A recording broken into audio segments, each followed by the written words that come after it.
What's up, everyone, and welcome to the Padawan Podcast, Apocalypse Movies All Star Wars podcast, where we geek out on everything from the galaxy far, far away. I'm your host, Jake Berlin, aka Qui-Gon Jake, and I am joined today by my fellow table member, Jacob Barley, aka Grandma Barley. How's it going, man? Pretty good, man. I am so excited to talk about Star Wars. Even though I haven't watched Rebels yet, I've been real busy, but it's on my schedule for sure. Yeah, we'll get into Rebels a little bit later in the show. Not much to talk about today in the Star Wars universe. It's kind of been dialing down a little bit.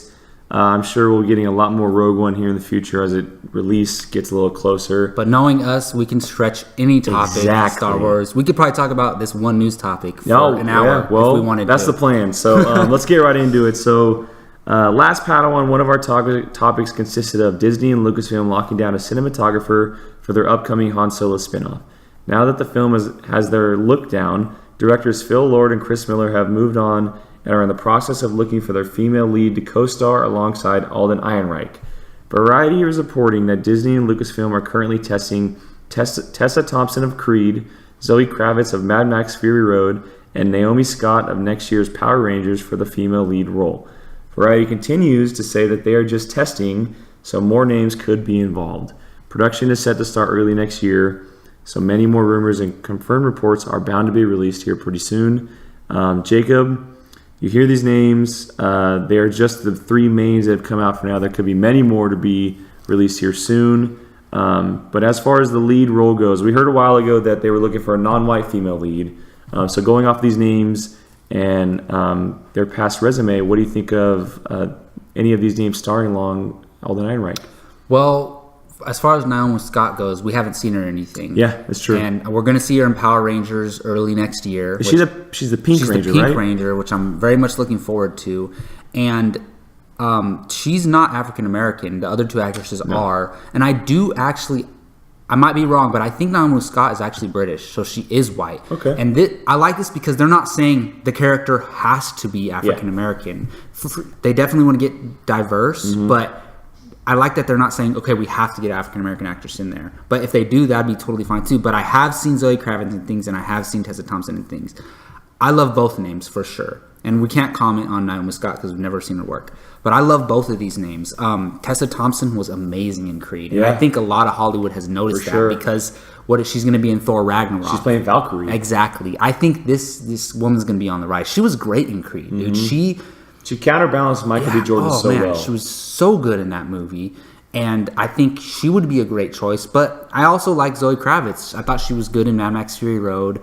And she has her own presence. But if I had to choose one, I would say Tessa Thompson if I got the choice. But how do you feel about the castings just initially? Yeah, there are three great names. And like you said, we haven't seen Naomi Scott. I think she's just done work on like Disney Channel or something like that in the past. So that's kind of where she got her rise. Oh, that's right. Kind of a Disney thing. Yeah. That's true. So maybe that's where she gets her in because it's Disney. But Tessa Thompson and Zoe Kravitz are both fantastic names. Like you said, Tessa Thompson really shined in Creed. She was one of the bright spots. She played so well off Michael B. Jordan. Very different from Rocky's Adrian character. Kind of played that newer version of her. Oh, yeah. And Zoe Kravitz, although she's never really had a starring role, she's always been great in whatever film she's been in. She was in Mad Max Fury Road. She was also in Dope, which was a hit a few years ago. She's done the Divergent movies as well. But any of these names would be great. I think I would agree as far as Tessa Thompson. But I would also like to see Zoe Kravitz just because she hasn't gotten that lead role yet. Yeah, definitely. And that would be huge for her. It would be really Tessa cool Thompson to see her already there. has Thor Ragnarok. Yeah. She's good, you know? Yeah, so I think that who I'm hoping for, I think I would be hoping for Zoe Kravitz, but I definitely would not mind Tessa Thompson. I think that she'd probably be the best choice just because she is a little bit more refined as far as a lead. She's probably a better actress too, from what we've seen so far. Yeah, but it is all up to how they test against Alden Ehrenreich. Like, who has the best chemistry? Exactly. That's going to come down to it. And also, honestly, it could end up being none of these names. Yeah. How many names did we hear for Han Solo? There were 25 Ehrenreich wasn't on the list until way late. Yeah. And so I think the Hail Caesar got him the role pretty much. I haven't seen Hail Caesar, but I watched a few scenes with him in it, and he was awesome in those scenes. So I think it's going to come down to, they're testing with him, and they're testing for the role in general, first, not even just with Han Solo and whatever other characters they have her interacting with. But I'm honestly not going to be surprised if it's none of these actresses. Yeah. It can be a complete unknown. And I'd be cool if, obviously, Naomi Scott has talent. They wouldn't have cast her in Power Rangers. They wouldn't have be looking at her for this if she didn't have talent. So I'm fine with a complete unknown. I'm always down for new actresses and actors to get opportunities. But just if I had to choose, definitely Tessa Thompson. And we're going to hear a bunch of other names come out before this thing's all said and done, for sure. I think so. Yeah, the cool thing about this is that they're not casting this as far as the character based on a comic book or film. This is reportedly a brand new character. Okay. Like a character we haven't seen before. I like that because that gives them the freedom to cast however they like. Well, now they're just going off the chemistry with Ironreich. Exactly. How the chemistry is with him, which makes for a better combination. And we've talked about this before. I don't think it's a love interest. I hope it's like a co-pilot almost. I think it's going to be a friendship. I love friendships between males and females in films way more than like romance. Finn and Rey. Like Finn and Rey. They're best buddies. They're clearly just best friends. You hear that, Gio? Best friends. Finn got Fin Zone. That's where the phrase was coined on this podcast. Fin Zone. Yep. You heard it here first. But just like that, I think male and female friendships are way more valuable than romances, because romances come and go. They can, if things go bad, you're probably not gonna talk to that person anymore unless like you're both mature about it and can be friends. Friendships can last a lifetime, and I think, and that's the thing though. Where is this character now? If it is an important person in his life, exactly, things might go bad for her. They might just split ways. Sacrifices herself. Either way, I hope, because here's the thing, Han and Leia are they're the perfect couple to me, and I think it's their story. I don't want their love to be tainted at all with, Han Solo had a first love first. I don't want that. I want him to be like no attachment to any other female in a romantic way until he meets Leia. And then also I want to see if maybe this character can be in 2 or 3 Han Solo movies, and I want to see that friendship on screen for sure. I agree. All right, well, that's going to wrap up our one movie news topic of the show. We're going to move on to Star Wars Rebels. It premiered 2 weeks ago, and being the show only goes on 2 weeks, we're going to talk about the last 2 episodes. I am the only one who has been able to see them. Jacob has been busy. He's not been able to catch either of them. I know you're looking forward to seeing them, though, obviously.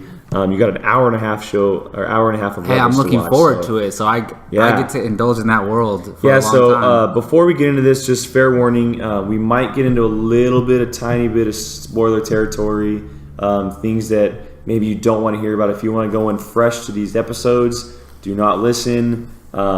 We are doing a Bloodline non-spoiler update as well from Jacob, so if you don't want to hear anything about that, I would not listen to that as well. So with that said, we're going to get right into it. The first episode, Steps into Shadow. It was an hour long, just like they've been doing the past 2 seasons. To open up the season, And they showed this at Star Wars Celebration, too. They did show this at Star Wars Celebration, and it was a very, very strong start to the season. Nice. Very strong, and there's a ton of pieces, more so than the second episode. I thought the second episode was better, but there was more going on in this first episode. Just because you have an hour or 40 minutes, whatever it is. So first off, I think that one of the things that I need to highlight is that Ezra has been using the Sith holocron to get better with the Force. Well, we kind of saw that in the trailers a little bit, but I'm sure they elaborate on that. Yeah, and so he's now this like full-blown Padawan. He's using the lightsaber. He's doing all kinds of kicks and tricks and like all this stuff with the saber. Isn't that bad that he's using a Sith relic though? Yeah, that's the thing. Only Siths are supposed to be opening it. But one of the big parts about this is now within the small rebellion that was created last season, he now has a leading role because Hera is now kind of taking a step back and being that leader within the rebellion. Oh, okay. When Ezra and Sabine and Zeb and Chopper go off on a mission, it's Ezra leading them. Really? Yeah, he's the leader. So he's older now, right? He's older. He's grown. He's a lot more taller. Really? Short haircut. I like that. So he's definitely this teenager now, this older teenager, and so it's his missions, and he's in charge, and they're calling him Sir and all this kind of stuff. If there's not any spoilers around this, where's Kanan at in that whole thing? So, getting to that, Kanan is struggling with his blindness. With not just the blindness, but kind of adapting to Ezra being this this leader, and okay. And he feels like maybe Ezra doesn't need him as much anymore. But that kind of turns around towards the end of the episode. He kind of goes on this like spiritual mission on the planet with those spiders. Do you remember that they set their base on? So he goes on this spiritual mission and he finds this creature that's within the Force and everything, and he learns a bunch of new things about himself. And then after that, he goes off and he saves Ezra towards the end, and they realize that they still need each other and everything. Cool. So the episode is definitely based around Kanan and Ezra and their relationship. Learning a lot more of this older Ezra, and how Kanan has kind of been coping with his blindness. We get a little bit of Thrawn in there. Great introduction because he does something that is true Thrawn, and it sets up future episodes, which is very exciting. And a lot of the officers... Oh yeah, I forgot about Thrawn. That's awesome. Within the Empire, a lot of the officers don't understand why he makes this decision, but eventually, I mean, we know who Thrawn is and why he does it, and it'll definitely play in later in the season. So, Steps into the Shadow is a very, very strong episode to the season. So stepping into the Holocrons of Fate, which is the second episode, this is where Darth Maul, he comes back. And it's all about Kanan and Ezra. You know, they're going on this mission again. The Ghost Crew gets captured by Maul, and they want he wants the Sith holocron. Holocron, okay. And he actually wants both holocrons, the one that Kanan has, which is the Jedi holocron, and he wants the Sith holocron. And the reason being he wants both of them, because both of them together, they give you this kind of vision and you get new information. At the end of the episode, spoilers a little bit, he finds out Obi's alive. Oh, Obi-Wan's alive. Okay. He doesn't say the name, but he says he's alive. He's still out there, which obviously is hinting at Obi-Wan Kenobi. Wow. So yeah, I mean, it makes the most sense. Setting up maybe a possible appearance by Obi-Wan at some point. I think it's a possibility for sure. But it's very interesting because it's Kanan, or not Kanan, it's Ezra and Maul who open the holocrons together, and Ezra sees stuff as well, but we don't know what it is. So that'll definitely play on later in the season as well. So it sets it up very strong. Maul, of course, gets away.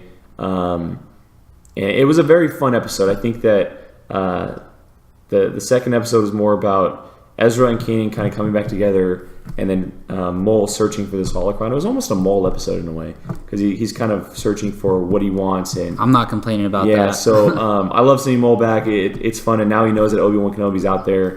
It sets up something big, possibly for the future. Hopefully, I would love to see Obi-Wan on this show. So yeah, I think that Rebels is off to a very, very strong start in season 3. There's some very interesting things going on as far as Ezra and his abilities, and maybe being a little bit of a darker character this season. He's definitely stronger. Kanan's kind of this wiser, older character who is trying to teach Ezra the right things, but maybe Ezra's kind of going down this path that we've been expecting for the last season or so, which we saw in the trailers over and over again. So you hear me talk about this. I mean, what are your thoughts on... I mean, it sounds great. I was expecting it to be awesome. I thought season 2 ended so strong, even though the season dragged out a little bit in the middle there. So I was expecting them to pick it right back up. I'm surprised Maul's in there so early, only because we got that mid-season trailer last year, and then we didn't see Maul till the last 2 episodes last season. So I was like, oh, we're not going to see Maul till episode 6, maybe even the middle of the season. But I love that they're getting right into it. That gives me some hope. Yeah, it all sounds great. I feel like they're just touching base on things, getting you the viewers ready for the season, introducing Thrawn, introducing Maul again.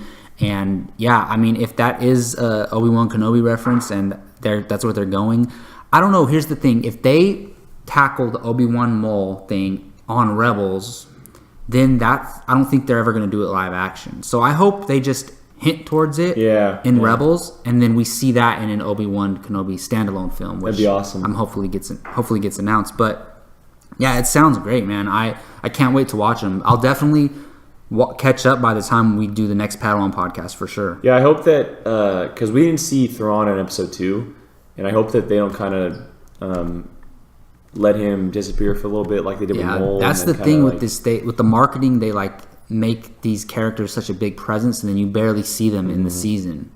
Yeah, so I'm looking forward to episode 3. It debuts on Saturday. Jacob, make sure you check them out before. So they're coming. There's no breaks. There's no breaks as of yet. They do a there break will every be. Once in a while. There will be. Yeah. But they wouldn't do that to start the season. So. I don't think so. I think that episode 3 debuts on Saturday, so I'm definitely looking forward to it. Oh, awesome! I'll have about 2 hours of Rebels to watch. I can't wait. Hey, that's awesome. Yeah. So, all right. Well, moving on. We're going to do a little bit of a book review. Jacob is currently reading Bloodlines. Well, I'm audiobooking it. Audiobooking, excuse me. So listening to Bloodlines. Exactly. Which is the most recent book from Claudia Gray. Yes. Correct? It's the and second she did one. Lost Stars. Is based, or not based on, but is centered around Leia. And what about 7 to 10 years before Force Awakens? Well, Bloodlines is. Correct? Yeah. So he's going to take over the mic. He's going to do a little bit of a non-spoiler update. He might get into a little bit of spoilers. So if you don't want to listen to it or hear anything, go ahead and take a step back from listening. Jacob? Yeah, I'm not going to spoil anything heavily. I'm going to talk about like details, characters, but I'm not going to talk about anything big that's revealed or anything like that. So just overall in general, this is my first time audiobooking in general, and I love it. So for me, I'm a huge Star Wars fan. I want to know as much canon as I can. I want to indulge it, take it all in. But, we don't have time to like read books and like read all the comics and, watch all the shows. So it's really hard to squeeze this stuff in. But for me, I drive a lot. Like driving to work, to school, hour commute to my second job all the time. So I was like, this is the perfect opportunity for me to squeeze these audiobooks in. I'm like killing 2 birds with one stone. I'm entertaining myself on this long commute, and I'm also, taking in the knowledge of the Star Wars canon. And I've been wanting to do it. And I went on to is it audible.com, and it's the Amazon company. The Amazon one, so they give you a free one to start, which I highly recommend it. And then, so I wasn't sure. I was like, I'm going to check it out and see how it is. I'm definitely keeping my membership for damn sure, because there's about 5 or 6 canon novels already, right? Oh, there's a buttload. There's more than that. Yeah. Like canon ones, though. Yeah, I mean, there's the Tarkin one. There's the Heir of the Jedi. Yeah. So here's a the bunch. thing. Yeah. For me, it's $15 a month, and you get one a month, and like I can make one of those last a month in my car. So for me, it's totally worth it. If I pay $15 a month to stay entertained and take in this knowledge, for me, it's totally worth it. So I highly recommend Audible if you have enough content that you want to listen to. Like for me, I'm gonna do all the Star Wars books, but if you're not interested in a specific topic like that, and you don't have enough books for you to make that $15 a month worth it, then I probably wouldn't do it. But if you're like me and you're a huge Star Wars fan, I would do it.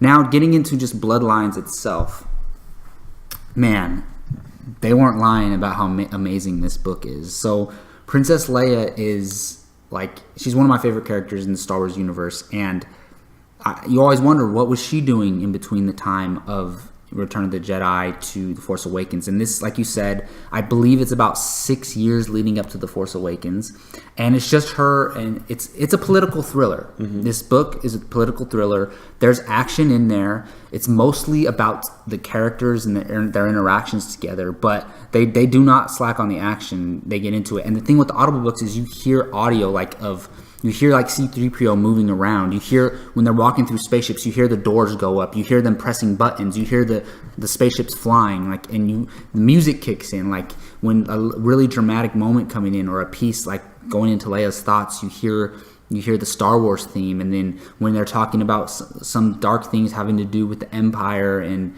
some of the evil characters, you hear the Darth Vader theme. Like, it's really cool the way it's set up. I know you've checked out Lords of the Sith, so you kind of know. It's the same way, yeah. I like it too. Is. I can't see. This is not really a spoiler, but there's no lightsabers in Bloodlines because there's not a lot of Jedi.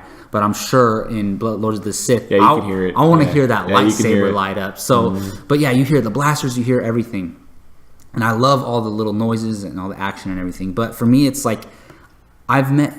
Other than Leia, and there's a few like side characters that we've met before, like throughout the whole Star Wars universe and everything, and mostly in like outside canon stuff. But outside of Leia, like we don't really know any of these other characters. And the way it doesn't start off and she has a team right away. She has an assistant named Greer, and then she has an intern named Corey, and those are both girls. And then this kind of team kind of forms just naturally through things, but the best character other than Leia in the whole book is this character named Ransom Casterfo. And so there's these two these two parties within the government, the populists and the centrists.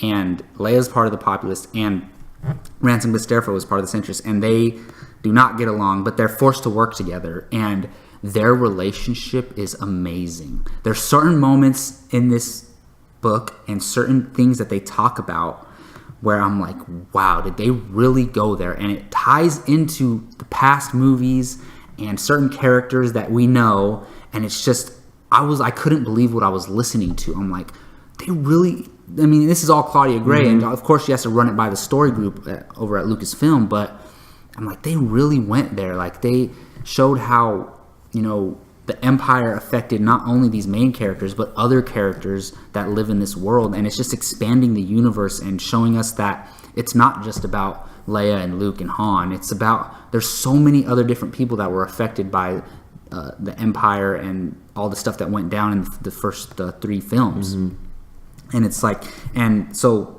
I love all those elements. And yeah, my huge highlight is Ransom Basterfo. And I'm not done with the book yet. I will say that. I'm about 2/3 of the way done. But so far, he's an amazing character. And here's the thing, like, this book is 6 years before The Force Awakens, and we don't see any of these characters in The Force Awakens. So I'm wondering, where are these characters? I have no idea. Maybe I'll find out by the time I finish this book. But he is an amazing character, and I would love to see him in live action one day, because I love his character. And also her little crew, her Greer is awesome. It's her assistant, and she used to be a racer. And how do I go? She was mentored by Han Solo, is all I'll say. Really? And she ended up working for cool. Princess Leia, but That's she used awesome. to be a racer. And you do get a little bit of Han in this. He pops up, like, he's actually there. He talks, so you get some of that. And another thing, which I'm just getting into, and it's not really a spoiler, but they're planting seeds for how the First Order came to be. And the First Order doesn't exist yet, but it's brewing, and they plant seeds towards that. And I'm just completely blown away by this whole experience. Like, we've been talking about doing audibles for how long? Like like a year. Yeah, a long time. And I finally did it. I was tired of waiting. I was gonna buy the CDs, $45 at this. Nope, $15 a month. I can do that, and I could just do one book a month. So yeah, just the overall experience is amazing to me, and just a beautiful thing because of how much of a Star Wars fan I am. I don't know how much it would, impact somebody else, but for me, I love the experience of the Audible book, and just this story alone is amazing. I can't wait to get started on my next one. So Jake, you hear me talk about Bloodlines. Any questions or any reactions? It sounds like what I've been hearing. Yeah. There's been nothing but great reviews for this book. Same with Lost Stars, her previous book. But I guess the only question I have is nothing on Kylo Ren yet. He's mentioned. He is mentioned. But he's Ben.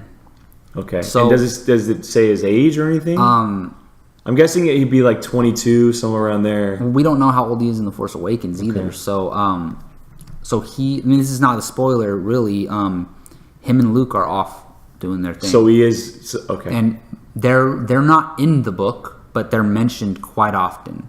And yeah, I'll just leave it at that. But you learn information about Leia, what she's been doing. You kind of have an idea of what they've been up to since Return of the Jedi. Okay. Like, kind of how their lives have gone. Cool. And they do talk about Ben. You learn a little bit about Ben Solo. And yeah, you know what Han's been up to. You know what type of life he's been leading since Return of the Jedi, which is awesome to figure out.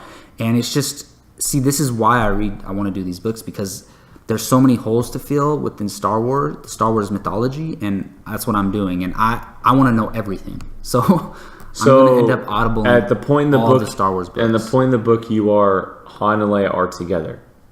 Yeah, they're still married. Cool. But they don't see each other a lot. Okay. Yeah. So it looks like it's planting the seeds to what we saw in The Force Awakens. Yeah, possibly. exactly. So, and it's weird to me because this feels like it's like 15 years before The Force Awakens, but I did read that it's about 6 years before. So I'm wondering how so much changed so fast. And like I said, I have about 9 chapters left. It had to be the Kylo Ren thing. There's 31 chapters. I have 9 left. And it's so the place I left off is like the biggest like dramatic point in the whole book. I kind of like, because I had to leave. I had to get out of the car, and I was like, I'm going to pause it here. I have to. Because I had like a couple minutes left. I was like, no, I have to pause it at this point. It's like the biggest dramatic peak of the book so far. So like I'm like on a cliffhanger, and I can't wait to go listen to it again. But yeah, so we'll see. I mean, I don't know if I'm going to get those questions answered in this book, but hopefully we'll get closer to it for sure. We'll see.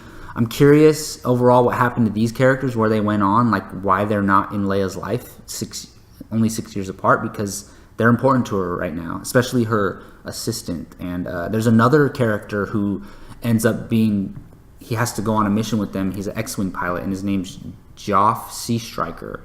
And I've grown to like his character a lot too. And C-3PO's in the whole thing. So if you're a Star Wars fan, I highly recommend Bloodlines. I haven't read any of the other books, but as far as just this book goes, I highly recommend it for sure. That's good to know. Yeah. Awesome. Well, I hope I'm able to check it out after I finish Lords of the Sith. Yeah, I mean, that's the thing with the Audibles. Like, everyone drives. You know, most people drive places. So, you know, you can fit it in somewhere, you know? I'm hoping. Yeah. All right, well, that's going to wrap up our book review of the show. We're going to try and do this as much as we can. I know it takes time. We're always going to include some extra canon stuff, whether it's comics or we Rebels, didn't have any comics this week, so it was comics, perfect that Rebels, Bloodlines.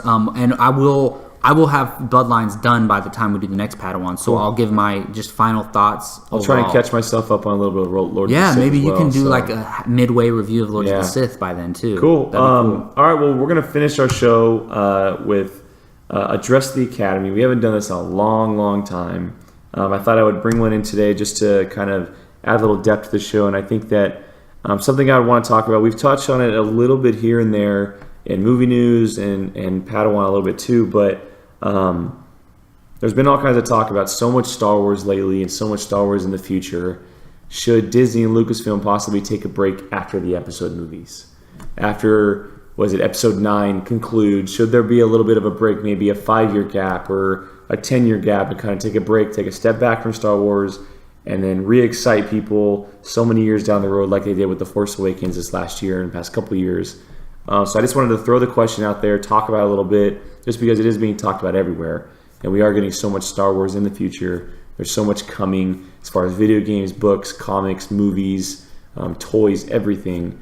So Jake, I mean, what do you think about the idea of maybe Disney and Lucasfilm taking a little bit of a break as far as film goes and kind of revamping it and getting people excited again when the new movie comes? So just films overall, or the saga films? I think this. Let's go to saga films. Okay, so I actually, because then that would mean there would be a movie every 2 years if we took out the saga films. All right, so they've came out and said that Star Wars is a forever franchise, right? That they're gonna make Star Wars forever. But I don't know if that necessarily means you have to have one every single year. But that means that at least every other year we're going to get a Star Wars movie no matter what, and I believe that. But I do think they should and will take a break from the saga movies, because the thing is, obviously not a big break from the 2 trilogies that we've gotten so far, but like you said, 4 or 5 years. Let the actors get older. Let the characters. Let there be some mystery to, we don't know what these characters have been up to over that 5-year period, and that way, you know, Daisy Ridley can age, and whoever survives after episode 9 can age a little bit, and then you introduce these new characters, and you still have it's still about the Skywalkers no matter what, the saga, and that begs the question: does Ben Solo have to survive? Yeah. Or because the saga is the Skywalker story. So either Ben Solo has an offspring, or Rey is a Skywalker, or there's another Skywalker out there that we haven't met yet. I think so. That goes into, I think that makes me think that Rey is a Skywalker in a way, because if you're only relying on Kylo Ren to survive, that's tough because he's a villain. I mean, he could redeem himself, but we don't know. So as far as them taking a break from the saga films, I think they will, and I think they should, because you don't want a saga film every 2 years, right? Because then it's not special anymore. Yeah, I agree. Take a 5-year break, do 3 anthology films in between, and then make Star Wars Episode 10 something special, because we had to wait for it again. So yeah. Yeah, no, I agree with you 100%. I think that doing anthology films would be a great idea because it kind of expands the universe more. We take a step back from everything we've known for so many years. But also, I do like your theory about maybe the Kylo Ren thing. Like, does he have to survive, or is Rey a Skywalker? And what's interesting is, let's just say that Kylo Ren, Finn, and Rey, they all survive. They make it past episode 9, and they do take a break. That gives those 3 actors 5, 6, 7 years to age, and we pick up the story so many years later. We find out what they've been doing and how they are. Like, say Rey is this badass Jedi all the way through episode 9. What is she going to look like 6 years from now when we take that gap? Imagine how powerful she's going to be in that movie. She could like start a whole new Jedi Order. Yeah, there's a whole new. There's an entire thing you can do there if you do take a gap. I think it's smart if they do that, and also you play on the anthology side. It opens up the doors for so many more stories to be told, and it lets the fans know, hey, these aren't connected to the saga films. We are going to do these. We're going to take a break from the saga films. I think it's a fantastic idea. I think it's something that would, like you said, it would make Star Wars special again, these saga films, because we will be getting, from 2015 through 2025 years straight of Star Wars, 6 years straight of Star Wars. Take a break. I mean, although I love my Star Wars and I love everything about it, I wouldn't mind a break just because I would be able to get excited again. I remember a year ago, how excited we were for The Force Awakens? It was freaking out. So special. And so, getting that excitement again would be so cool just because it's Star Wars. I mean... Oh, yeah. So, I think it's a very smart idea. I think it's something Disney... I mean, I'm sure they're already thinking about it. It's one of the smartest companies out there. So I have a feeling that if they do take a break from the saga films, that they're going to do an anthology film every year.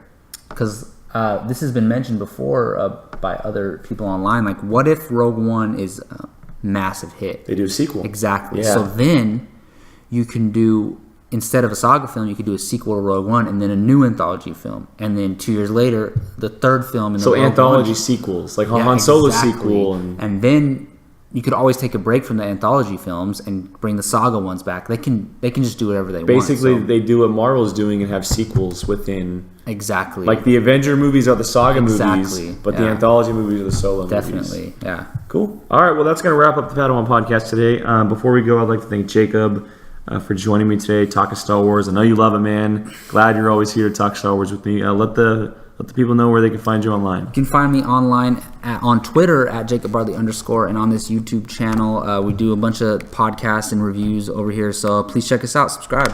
Yeah, you can find me, Jake Berlin, on Twitter and Instagram at Qui-Gon Jake, apocalypsemovies.com every day. Shout out to Gio. We miss you, man. Haven't been on Padawan for a while. Got to get you on here pretty soon. And thank you for joining us today. And until next time, may the Force be with you.